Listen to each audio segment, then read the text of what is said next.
सवाल दरअसल ये है कि आस्था पर चोट है, क्या नियत में खोट है? क्योंकि तस्वीर कुछ ऐसी निकल के सामने आई कर्नाटक के मांड्या से। कर्नाटक के मांड्या में जिस तरीके से एक धार्मिक यात्रा पर जमकर पथराव किया गया, उपद्रव किया गया, इसके बाद तमाम सवाल खड़े हो रहे हैं। 3 तस्वीरें आपके सामने टीवी स्क्रीन पर आ गई हैं, जहां पे विशेष समुदाय के लोगों की ओर से इस पत्थरबाजी में कई लोग घायल भी हो गए हैं। गणेश यात्रा में विघ्न पैदा करने वालों की ये घटना मांड्या जिले की एक मस्जिद के सामने हुई और एक हमला उस वक्त हुआ जब यात्रा मस्जिद के सामने से गुजर रही थी। उस दौरान विशेष समुदाय के लोगों ने इस यात्रा पर पत्थरबाजी की। कुछ लोगों ने पत्थरबाजी का विरोध किया तो धार्मिक नारेबाजी शुरू हो गई और देखते ही देखते यहाँ पे उपद्रव शुरू हो गया, हंगामा शुरू हो गया, आगजनी की गई। रिपोर्ट दिखाते हैं पहले।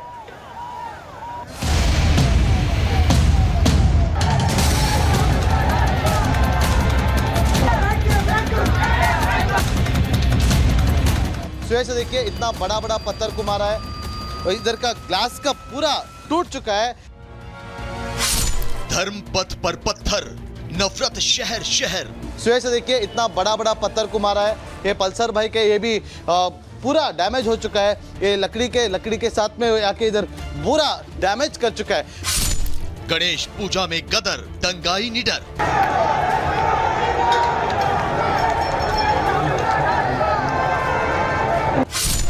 सूरत, लखनऊ और अब कर्नाटक। कौन दे रहा नफरतियों को ऑर्डर? 3 दिन और हिंसा की 3 घटनाएं।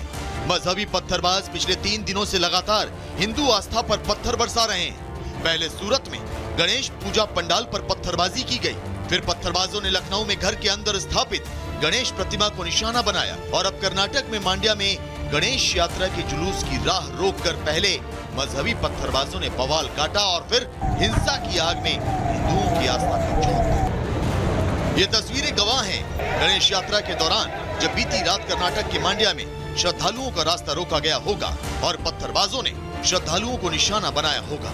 तब जुलूस में शामिल श्रद्धालुओं का क्या हाल हुआ होगा?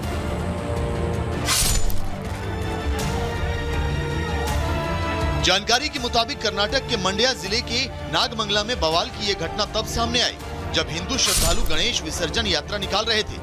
यात्रा जैसे ही नागमंगला में मौजूद मस्जिद के पास पहुंची, उपद्रवियों ने जुलूस यात्रा पर पत्थर फेंकने शुरू कर दिए, जिसके बाद दोनों समुदायों के बीच झड़प शुरू हो गई।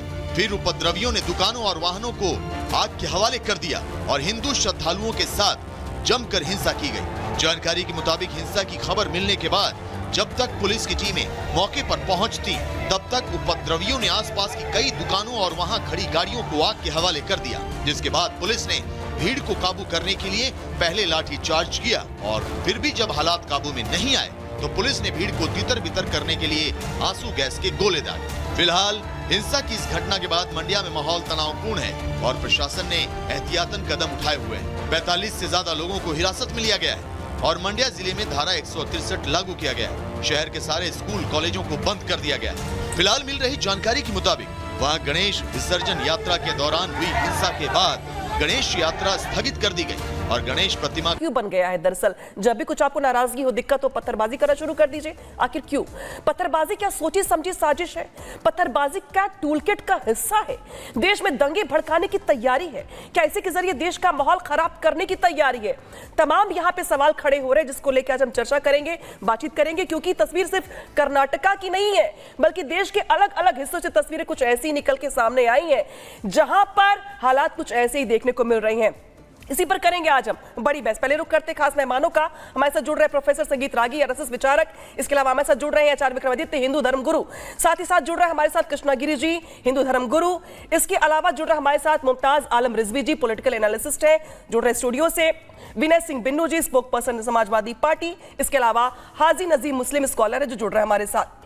शुरुआत कृष्णागिरी जी आपके साथ करते हुए, ये संयोग है या प्रयोग है?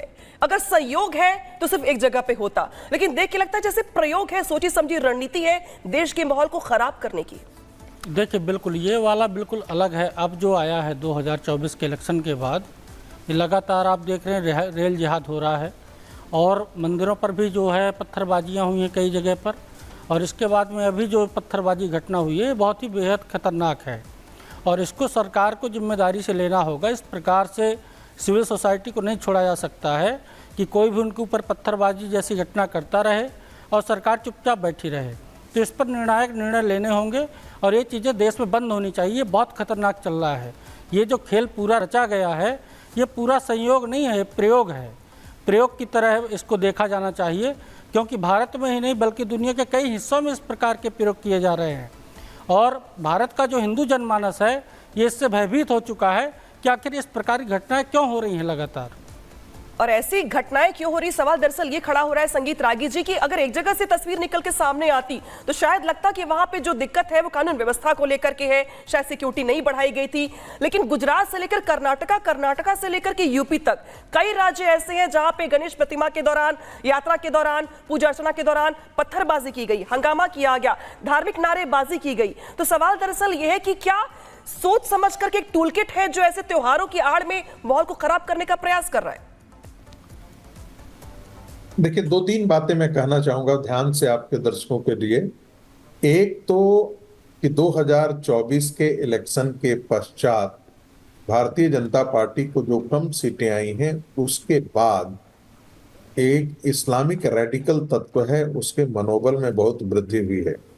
सिर्फ राहुल गांधी पर ही ये उत्साह नहीं आया है, उन जो डिविजिव ताकतें थी उनमें भी एक उत्साह आया है। और आप देखेंगे कि इस प्रकार की घटनाओं में बाढ़ सी आ गई है। आप देखेंगे कि जो जम्मू एंड कश्मीर है वो जम्मू के अंदर जो है वो अटैक बढ़ गया है। ये आप देखेंगे कि समाज को टारगेट करने वाली बात कर रहे हैं सर आप। नहीं जो रेलवे को जो संगीत रागी जी बात पूरी कर ले। हाजिर जी मैं आपके पास आऊंगी, पहले पूरी बात सुन लीजिए फिर मैं आपके पास कर लीजिएगा।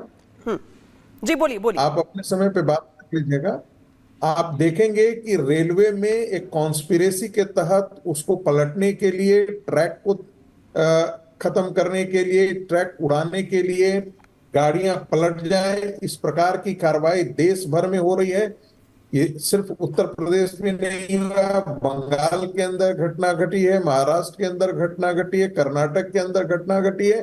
तो ये भी कौन ताकतें हैं ये बताने की आवश्यकता नहीं है। ये वही ताकतें हैं जो सिडनी में बम विस्फोट करते हैं, जो पोलैंड में बम विस्फोट करते हैं, जो ब्रिटेन में बम विस्फोट करते हैं, जो भारत के अंदर बम विस्फोट करते हैं।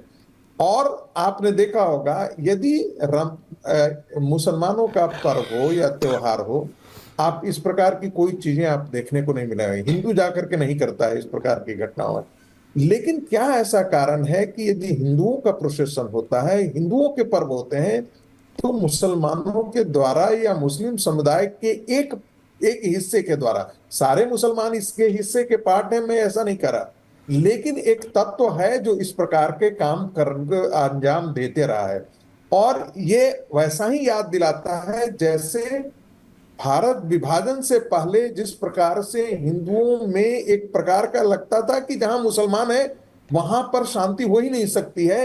करीब करीब ऐसा ही माहौल इस देश में बनाने की कोशिश की जा रही है। इस देश में जितने भी मुस्लिम बहुल इलाके हैं वो कॉम्युनली सेंसिटिव इलाके हो चुके हैं। ये एक खतरनाक तस्वीर भारत के कुल मिला के आप ये कहना चाहते हैं कि 2024 के चुनाव के बाद एक पक्ष के मोराल बूस्टअप हो गए हैं, यहाँ पे अति उत्साह से भर गया, और शायद यही वजह है कि जो इसके अलग अलग फॉर्म में दिखाई दे रहे हैं। हाजिर जी मैं आपके पास आ रही हूँ, अभी आप बात सुन भी रहे थे संगीत रागी जी की। तो क्या रेल जिहाद के बाद ये त्योहार जिहाद जैसी स्थिति दिखाई दे रही है? क्योंकि एक राज्य ऐसा नहीं है जहां से तस्वीर ऐसी आई हो, कई राज्यों से आ रही है। जवाब पूरा करिए इस पर।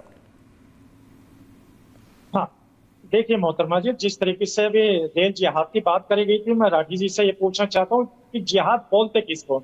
ये जिहाद शब्द बहुत इस्तेमाल करते हैं और खासतौर पर हम लोगों को देखकर एकदम इनके अंदर ऐसी एनर्जी आ जाती है, ये तुरंत मुस्लिम को जिहादी या जिहाद का नाम दे देते। अगर मैं इनसे पूछ लूंगा तो जिहाद के बारे में नहीं बताएंगे। और सबसे पहली बात यह है कि देखिए, मैं सबसे पहले ये कहना चाहता हूँ कि अफवाहों का बाजार और नफरत का माहौल बहुत तेजी से बढ़ रहा है। भारत सरकार और राज्य सरकार को इन पे लगाम लगनी चाहिए। अभी देखिए, एक एग्जाम्पल के तौर पे मैं आपको बता देता हूँ कि रतलाम के अंदर जिस तरीके की घटना घटी, इससे पूरा भारत जानता है वहां किस तरीके से अफवाह फैली कि देखिए मुस्लिम समाज के लोग गणेश के पंडाल पे पत्थरबाजी करने के लिए चले आ रहे, इस तरीके का माहौल बनाया गया। लेकिन जब वहां जांच पड़ताल करी गई तो वहां पर कौन सा समुदाय निकला वहां पत्थर जिन्होंने अफवाह उड़ाई, लेकिन वहां तो सिर्फ और सिर्फ निशाने पर मुस्लिम समाज को रखा गया। इतनी बात कहते हैं राठी जी को बिल्कुल भी जरा सी बात नहीं आई, क्योंकि इनके मुंह में उस वक्त दही जम गई थी। और देखिए, अभी जिस तरीके की बात ये कह रहे थे कि